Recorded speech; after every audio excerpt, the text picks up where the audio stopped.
Тэгэхээр байгаль орчин уур амьсгалын сайдаар бол за 1 жил гаруй хугацаанд ажилласан байдаг. Би тэгэхээр бас нэг энэ үед яг энэ асуудалтай холбоотой ямар шийдвэрүүд гарсан бэ гэдгийг бас мэдээлэл өгье гэж бодож байна.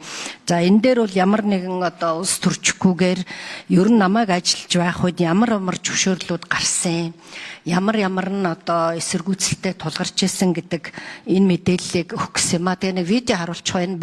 Байнгын хорооны хурал дээр манай одоо миний томилсон төрийн нарийн бичгийн дарга юу гэж ярьсныг та бүхэн нэг сонсноо.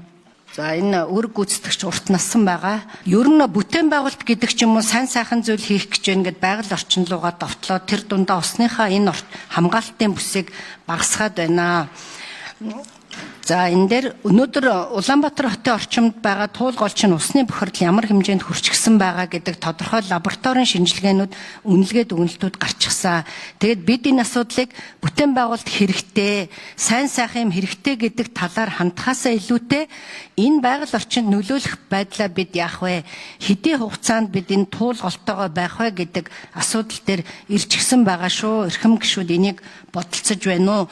Хуульдаа ингэж гар дүрээд байхаасаа илүүтэй бодтой байгаль орчин нөлөөлөх байдлын үнэлгээгээ хийгээд явбал ямар байна вэ гэдэг дүгнэлтийг өгч байна гэсэн ийм зүйлийг ярьсан. За нэлээд эсэргүүцэлтэй тулгарч бас одоо зэмлэл хүртчихсэн байна гişүүдээс. За энэ дээр манай усны дарга юу гэж хариулсан бэ гэхээр усны тухайн асуудлаа ирээдүйд 100-200 жилийн асуудал учраас тэрийгэ дагаж зохицуулалтаа за болж гэнэ тавьчих.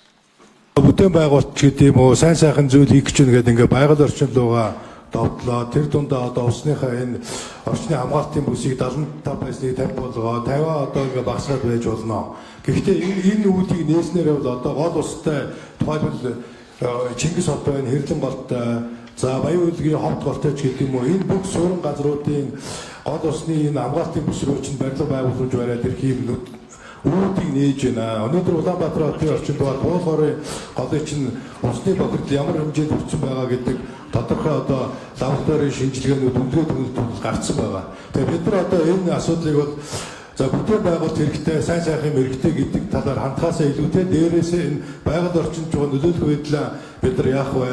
Хэдийн хугацаанд бид нар энэ туул голтойгоо байх вэ гэдэг асуудлын одоо асуудалтай ирсэн байгаа шүү. Тийм хуулиндаа ингэж гар дүрээд байхаасаа илүүтэй бодиттой одоо байгаль орчин нөлөөлөх байдлын үнэлгээгээ хийгээд ямар байна гэдэг төвлөлтөн дээр үндэслээд энэ бүтээн байгуулалтаа ярихгүй бол бодит байдал ийм байгаа шүү гэдгийг хэлье. Сая Нямбатар даргын ярьж.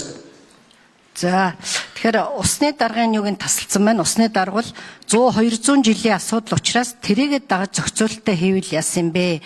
Тэзүү байгаль орчны наривчсан үнэлгээний дараа тэр хоёр дээр үндэслэж усны мэргэжлийн байгууллагын дүгнэлт гаргадаг гэдэг хариултыг өгсөн байгаа. За мөн одоо энэ дээр ямар бичиг явсан бэ гэхлээр 25 оны 6 сарын 9-нд нийслэлийн замын хөгжлийн газарт байгаль орчны яамнаас одоо юу гэсэн хариулт явуулсан бэ гэхлээр одоо бид энэ бичгийг бол буцааж байна. Учир нь байгаль орчны одоо наривчилсан үнэлгээ хийлгэх шаардлагатай юм байна гэсэн. За энэ наривчилсан үнэлгээндээ бол одоо нийгмийн нөлөөлийн үнэлгээ бол хамгийн чухал юм. За мөн одоо бусад тусгай хамгаалалтаа тухай хуулийн дэглэм нийцэж байна уу? За наривчилсан үнэлгээ хийх явцдаа хүний эрүүл мэндэд одоо үйлзүүлж боломжгүй сөрөг нөлөө байна уу гэсэн ийм нийт 17 одоо шаардлагыг тавьж наривчилсан үнэлгээгээ хийлгэж ирээ гэдэг ийм зүйл хийгдсэн байгаа. Тэгээ энэний дараа бол наривчилсан үнэлгээ нь хийгдээд одоо тэр үнэлгээн дээр үндэслэж яриад байна гэж ойлгож байгаа.